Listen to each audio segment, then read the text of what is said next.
shamarran biyya Arabaatiif gorsa garagaraa leenjii garagaraa gaafan kennu namoonni bu'aan irraa hir'atu faayidaan irraa hir'atu hedduu isaaniitu jira. Sinirraa kan guurratan harka qullaatti kan sinabbisan hedduu isaaniitu jira. Seenaa guddaa tokko sirriitti barumsa irraa waan fudhattaniif seenaa tokko sinii qopheessera.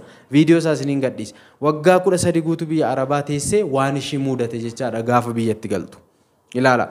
Kanaafiyyuu ani gaafa nasitti dhufee viidiyoo kana sinii hojjedhu viidiyoon kun laalamaan jiru. Yoo laalames baay'ee laalamu. Subscribing gadi bu'aa jira, viewing gadi bu'aa jira, reportii waan irratti godhaniif jechaadha. Ilaala. Akka viidiyoon kun laalamneef inaaffaan manaatu jira jechaadha.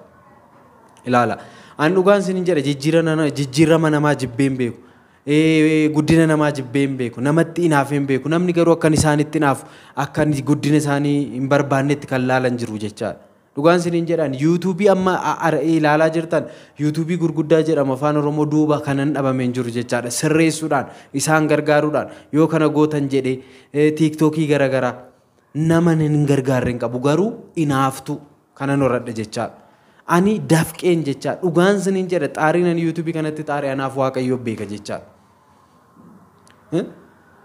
Gaafanillee neetworkii dhabee qarshii kiisiidhaallee dhabee maaliin an gadhiisa gaafan namallee birrii kaardillee kadhadhee gaafan hojjedhu faat ture jechaadha.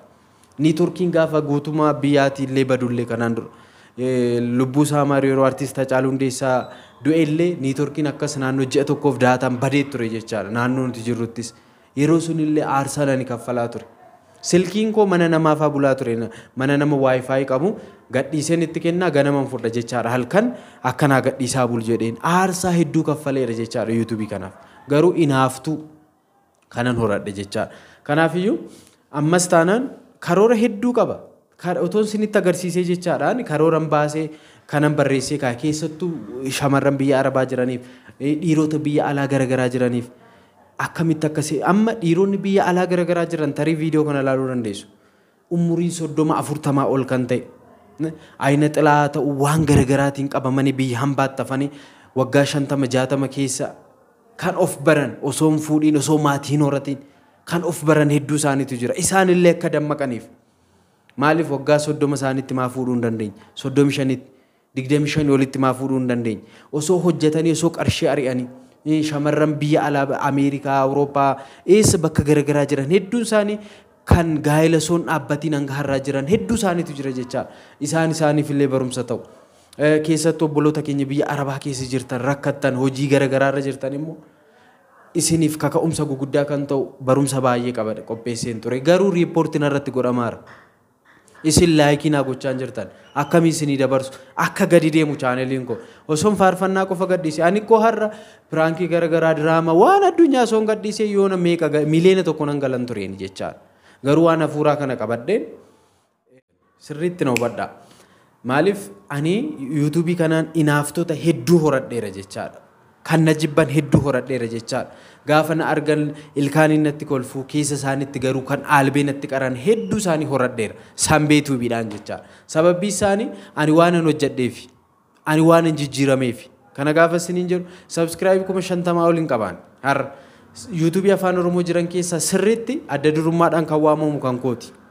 Kana malee immoo kan sirriitti aktiivii ta'e kan kooti. Kan sirriitti waan gaarii daddabarsu kan kooti. Faarfannaa irraa kaasee waan garagaraa waqtaawaa waan ta'e jechaadha. Irra caala immoo obboloota keenya biyya Arabaa jirtaniif waan gaarii waan dabarsaa jiruuf inaaftota hedduu warra natti aaran warra quba natti qaban warra na adamsan hedduun horadhe jechaadha. Maaliif faayidaan isaanii waan irraa hafeef waan inni irraa sin gorseef waan inni irraa isin qabeef warroonni natti naafan hedduu isaaniitu jira jechaadha.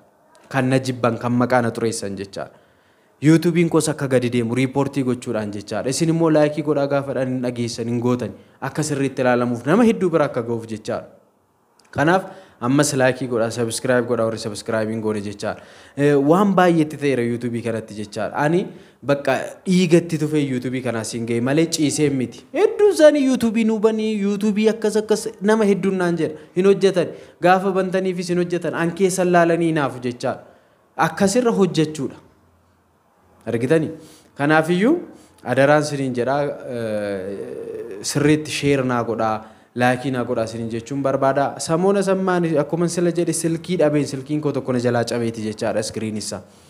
Kanaaf waan gaarii akkan hojjedhuuf immoo isinis na bukkee dhaabbadha na utubaa karaa na gargaartanii na gargaaraan isiniin jedha YouTube kanan guddisna sirriitti barannaa keessaan na dubbisaa maal si gargaaru naan jedha dhugaan isiniin jedha gargaarsi keessan na barbaachisa waan ta'eef jechaadha obboloota koo kanaaf tokko wanta nan isiin dabarsu hundumayyuu akka salphaatti kan laalu jira dhugaan isiniin jedhaan amma yeroo kan keessaan dhuftanii waan baay'ee kan naan jettan hedduu keessantu jira jechaa lakkoofsa bilbilaa koo irratti maxxansu hunduma ilaaltanii waan baay'ee kan naan mari'attan kan natti himtan jirtu anis immoo waan hin beeku furmaata sinii ta'a jedheen jireenya garagaraa jireenya gadadoo keessaa kan baatan kan of beektan kan of bartan gara waaqayyootti kan deebitan hundumti keessan hedduu keessantu jira jechaadha waaqayyo sin gargaaree jechaadha sagalee isaa dhaggeeffachuudhaan gara waaqayyootti kan deebitan hedduu keessantu jira jechaadha anis immoo gorsa obbolummaa waanuma beekurraa beekaa ta'e osoo hin taane waan garagaraa isiniif kennaa tureera jechaadha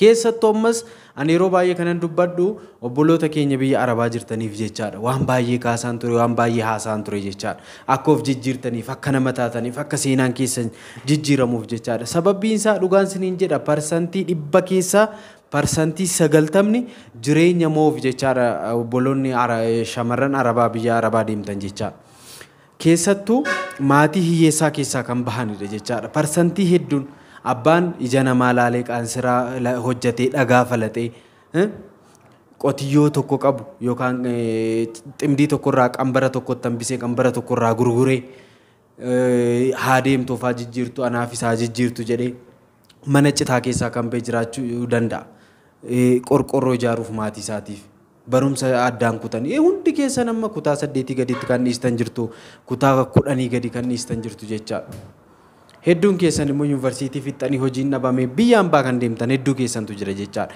isiin sirriitti of jijjiiruu qabdu nama ta'uu qabdu fakkeessituu addunyaa kanarraa akkamitti guduunfachuu akka dandeessan jechaadha waan baay'ee jechaadha dhugaan isiniin jedha amma waan garagaraatu nu mudachaa jira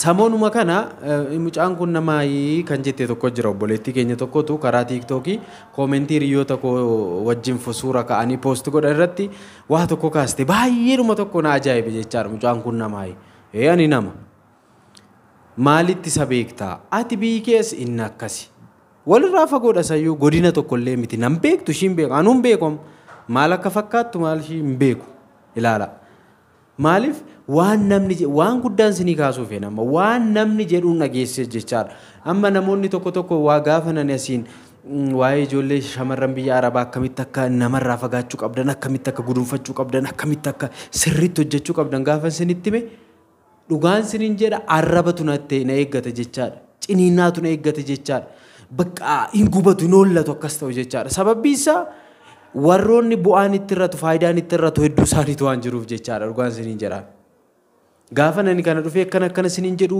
kanarraa feegaa akkas isiniin jedhu warri faayidaan irraa hirratu na nyaachuu ga'u na jibbu jechaadha deemanii namatti maqaa na balleessu jechaadha anaan sababa maaliif sababan waan gaarummaa isiniif dabarseef jechaadha kanaaf maal jedhu inni naafa faadhanii na himatu eenyuttanii naafaan dhugaan isiniin jedhaan tajaajiltoota keenya namoonni hedduun jiru namoonni hedduun natti dhufuu barbaadu naan ani immoo tajaajiltoota keenyaafis karaan danda'uun waan hin danda'u waan hin goone hin qabu dhugaa dubbachuuf jechaadha samoonaa nan badellee namni rakkachuun dhiisu miti silkii lamaan yana yuutuubii hojjedhu silkii inni tokko haaraadha maan jedhu inni tokko immoo waggaa 5 guuteera dhugaan isiniin jedha inni na jalaa cabe kanaaf guyyaa kana laala yuutuubiidhaan amma viidiyoo isiniin gadhiisneen ture jechaadha rakkina silkii waan hin qabuuf jechaadha kanaafiyyuu maal isiniin jechuun barbaadeeni obboloonni hedduun jiru warroota tiiktookii hojjetanis warroota yuutuubii hojjetanis hojii isaanii duubaan dhabamee hin beeku namoota yuutuubii gurguddaa afaan oromootiin jiran illee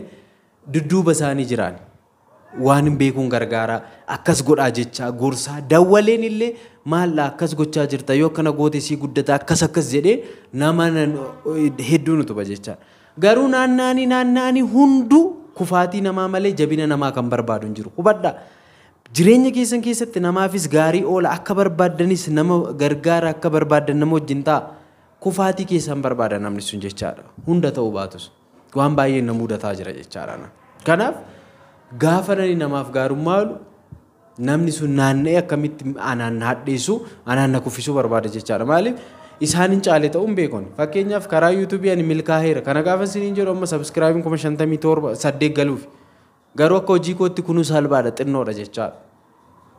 Kanaaf waan baay'eetu nama naaf malu ture jechaadha. Ani immoo dafqeen akkasitti taa'ee ciisee nama hamadhee nama arrabsee nama lolee yookaan immoo mana taa'ee namatti inaafee miti kanan as ga'een hojjadheen jechaadha. Tarii ilaalaa jirtu ta'a warroonni akkasitti naannata maddanii qabdan ilaala hojjedha ni jijjiiramtu sinis jijjiiramni yoo hojjetan dhufa jechaadha. Kanaafiyyuu ani amala koo keessaa ni beektu waan irra kadhallee yoo jiraate asiin karaa YouTube addunyaa hundaan laala waan ta'eef yaa obboloota koo maatii waaqayyoo kana irra kadheera na gargaaraan jedha malee keessaan dhufee ani likiskisee nama tokko yoon gaafadhe na ilaalaa jechaadha waan tokko akkas ta'e. Amma maaltu ta'a maqaan hadheessanii shamarran arabaa kana keessattuu sirriitti hubadhaa anaan maqaan hadheessu tokko sanboodinni akkas jedha kanatu nu rakkisee jedhanii qarshii maqaa kootiin anaan hadheessanii maqaa kootiin illee qarshii namoonni guurrachuuf kaan jiraachuu danda'u jirus jechaadha. Waan baay'ee waan jiruuf akka of eegdaniif garaa laafummaa keessaniin jechaadha. Hubadhaa. Kanaaf obboloonni koo araba jirtan hedduun isaanii ani gaafa waa'ee viidiyoo shamarran biyya arabaa jirtanii kana hojjedhu dhugaan siniin jedhaan ergan viidiyoo akkana hojjechuu jalqabee viidiyoon koo gadi bu'aa jira jechaadha. YouTubein koo gadi bu'aa jira. Riippoortiin irratti gochaa jiru natti fakkaate. Isin laayikii naa tuqaa hin jedhe laayikiin tuqxa. Maaliif sirriitti nama baay'ee bira akka ga'u sheerii yoo sirriitti naa gootan sirriitti nama baay'ee bira ga'a jechaadha. Shamarran biyya arabaatiif gorsa garagaraa leenjii garagaraa gaafan kennu namoonni bu'aan irraa hir'atu faayidaan irraa hir'atu hedduu isaaniitu jira. Sinirraa kan guurratan harka qullaatti kan sinabbisan hedduu isaaniitu jira. Seenaa guddaa tokko sirriitti barumsarraa waan fudhattaniif seenaa tokko sinii qopheesseera. Viidiyoo isaa siniin gadhiise. Waggaa 13 guutuu biyya arabaa teessee waan ishii mudate jechaadha gaafa biyyatti galtu. Ilaala. Kanaafiyyuu ani gaafa asitti dhufee viidiyoo akkana sinii hojjedhu viidiyoon koo laalamaan jiru. Yoo laalames baay'ee laalamu. Subscribing gadi bu'aa jira, viewing gadi bu'aa jira, reportii waan irratti godhaniif jechaadha. Ilaala. Akka viidiyoon kun laalamneef inaaffaan manaatu jira jechaadha. Ilaala. An dhugaan sinin jedha jijjiirama namaa jibbeen beeku. Guddina namaa jibbeen beeku. Namatti inaafeen beeku. Namni garuu akkan isaanitti inaafu akkan guddina isaanii hin barbaannetti kan laalan jiru jechaadha. Dhugaan sinin jedhan YouTube amma ilaalaa jirtan YouTube gurguddaa jedhama afaan Oromoo duuba kanan dhabameen jiru jechaadha. Sirreessuudhaan isaan gargaaruudhaan yoo kana gootan jedhee TikTokii garagaraa nama hin gargaarren qabu garuu inaaftu kanan horadha jechaadha. Ani dafqeen jechaadha. Dhugaan sinin jedha xaariin YouTube kanatti xaarii anaaf waaqayyo beeka jechaadha. Gaafanillee neetworkii dhabee qarshii kiisii dhaallee dhabee maaliin an gadhiisa gaafan namallee birrii kaardillee kadhadhee gaafan hojjedhu faat ture jechaadha. Neetworkiin gaafa guutumaa biyyaatiillee badullee kanaan dura lubbuu isaa maarii yeroo artiist Hacaaluu Hundeessaa du'ellee neetworkiin akkas naannoo ji'a tokkoof daataan badee ture jechaadha. Naannoo nuti jirruttis yeroo sunillee aarsaa nani kaffalaa ture. Silkiin koo mana namaafaa bulaa ture mana nama waayifaayi qabu gadhiiseen itti kennaa ganaman fudha jechaadha. Halkan akkanaa gadhiisaa bul jedheen aarsaa hedduu kaffaleera jechaadha YouTube kanaaf. Garuu inaaftuu kanan horadhe jechaadha. Kanaafiyyuu ammas taanaan karoora hedduu qaba. Otoon sinitti agarsiisee jechaadhaan karooran baasee kanan barreessee kaa keessattuu shamarran biyya arabaa jiraniif dhiirota biyya alaa garagaraa jiraniif akkamitti akkasii amma dhiironni biyya alaa garagaraa jiran tarii viidiyoo kana ilaaluu dandeessu.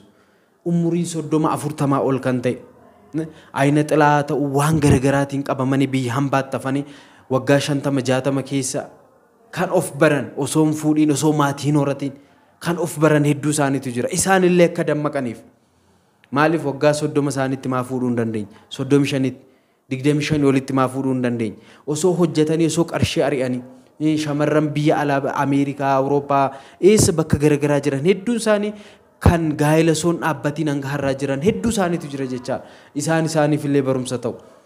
Keessattuu obboloota keenya biyya arabaa keessa jirtan rakkattan hojii garagaraa irra jirtan immoo isiniif kaka'umsa guguddaa kan ta'u barumsa baay'ee qaba qopheesseen ture garuu riippoortiin irratti godhamaara. Isin laayikii naa gochaa jirtan akkamii isinii dabarsu akka gadi deemu chaaneliin koo osoon faarfannaa qofa gadhiise ani koo har'a piraankii garagaraa diraama waan addunyaa soon gadhiise yoona meeqa miliyoona tokko nan galan tureen jechaadha. Garuu waan hafuuraa kana qabadheen gaafan deemu inaaftuu bichaa jira. Dhugaan isiniin jedhaan sagantaalee garagaraa qindaa'eera garuu namni laaluu hin jiru. namoonni ilaalan muraasa warri kaan riippoortii godhu laayikii godhaa gaafan jedhu kaan dislaayikii godhaa yuutuubiin akka gadi bu'u godhu jechaadha. Inaaffummaan akkasii jechaadha. Dhugaan isiniin jedhaan. Kanaafuu ammas taanaan gara fuulduraatti waan guddaa akka hojjennu sirriitti na hubadhaa. Maaliif ani yuutuubii kanaan inaaftota hedduu horadheera jechaadha. Kan na jibban hedduu horadheera jechaadha. Gaafa na argan ilkaaniin natti kolfuu keessa isaaniitti garuu kan aalbee natti qaran hedduu isaanii horadheera. Sanbee tuubiidhaan jechaadha. Sababbii isaanii ani waan hin hojjedheefi ani waan hin jijjiirameefi. Kana gaafa isiniin jedhu subscribe 50,000 ol hin qaban. Har'a yuutuubii afaan Oromoo jiran keessaa sirriitti adda durummaadhaan kan waamamu kan kooti. Kana malee immoo kan sirriitti aktiivii ta'e kan kooti. Kan sirriitti waan gaarii daddabarsu kan kooti. Faarfannaa irraa kaasee waan garaagaraa waqtaawaa waan ta'e jechaadha. Irra caala immoo obboloota keenya biyya Arabaa jirtaniif waan gaarii waan dabarsaa jiruuf inaaftota hedduu warra natti aaran warra quba natti qaban warra na adamsan hedduun horadhe jechaadha. Maaliif faayidaan isaanii waan irraa hafeef waan inni irraa isin gorseef waan inni irraa isin qabeef warroonni natti naafan hedduu isaaniitu jira jechaadha. Kan na jibban kan maqaa na xureessan jechaadha. YouTubein kos akka gadi deemu riippoortii gochuudhaan jechaadha. Isin immoo laayikii godhaa gaafaadhaan hin dhageessan hin gootan akka sirriitti ilaalamuuf nama hedduu bira akka ga'uuf jechaadha. Kanaaf ammas laayikii godhaa subscribe godhaa warri subscribe goone jechaadha. Waan baay'eetti ta'eera YouTubii kanatti jechaadha. Ani bakka dhiigatti tufe YouTubii kanaa siin ga'e malee ciisee miti. Hedduu isaanii YouTubii nuubanii YouTubii akkas nama hedduun naan jedha hin hojjetan gaafa bantaniifis hin hojjetan an keessan laalanii hinaafu jechaadha. Akkasirra hojjechuudha. Argitanii kanaafiyyuu adaraan siniin jedhaa sirriitti sheer naa godhaa laayikii naa godhaa siniin jechuun barbaada. Samoona sammaan akkuma sila jedhe silkii dhabeen silkiin koo tokko na jalaa cabeeti jechaadha iskiriin isaa. Kanaaf waan gaarii akkan hojjedhuuf immoo sinis na bukkee dhaabbadhaa na utubaa karaa na gargaartanii na gargaaraan siniin jedha. YouTubii kanan guddisna sirriitti barannaa keessaan na dubbisaa maal si gargaaru naan jedha. Dhugaan siniin jedha gargaarsi keessan na barbaachisa waan ta'eef jechaadha obboloota koo. Kanaaf egaa barumsa koorsii garagaraa dabarsinu kana waan baay'ee inaaftota garagaraan horadhe malee faayidaan an argachaa jiru hin jiru. Garuu inni guddaan gaarummaadha. Eebba Waaqayyo irraa nan argadha nan amana waan ta'eef jechaadha. Kanadha hanga ammaatti kan faana ture Waaqayyo maqaa isaa kabajamu saatii itti gadhiisuun ala jechaadha. Ammas kanan isinii gadhiisee sababni isaa egaa rakkina tokkotu waan jiruuf jechaadha. Hanga ammaatti kan faana ture Waaqni abboota keenya maqaa isaa kan kabajameef kan ulfaatee nuuf yaa ta'u ulfaadhaa kabajamaa nagaa ta'a.